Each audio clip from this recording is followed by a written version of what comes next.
হে বন্ধুরা, স্বাগতম আমার চ্যানেলে। এই ভিডিওটা খুব ইন্টারেস্টিং হতে যাচ্ছে। আপনি যদি একজন ফেসবুক ইউজার হয়ে থাকেন তাহলে অবশ্যই এই ভিডিওটা লাস্ট পর্যন্ত দেখবেন।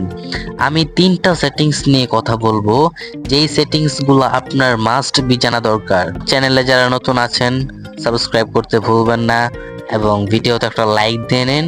তো চলুন মূল ভিডিওতে যাওয়া যাক।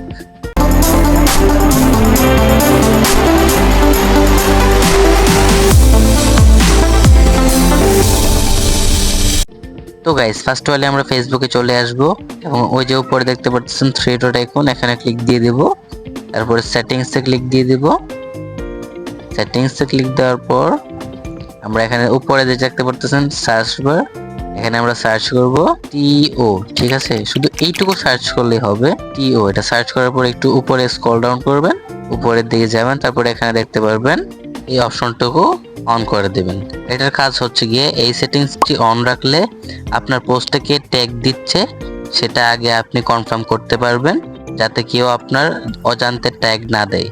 ঠিক আছে, তারপরে ব্যাগে চলে আসবেন এবং এখানে এখানে এই অপশনটাতে ক্লিক দিয়ে দেবেন। ঠিক আছে, স্টোরেজ, এখানে ক্লিক দিয়ে দেবেন। তারপরে এই যে দেখতে পারতেছেন এই অপশনটা আর এই অপশনটা, এই দুইটা অপশন আপনারা অন করে দিবেন। প্রথমটা অন রাখলে কি হবে, যদি আপনি রিচ বাড়াতে চান, অন্যরা আপনার স্টোরি শেয়ার করলে ভিউ বাড়বে। আর দ্বিতীয় অপশনটুকু অন রাখলে আপনার যে পুরনো স্টোরি আছে সেগুলো সেভ থাকবে, হারাবে না খুব সহজেই।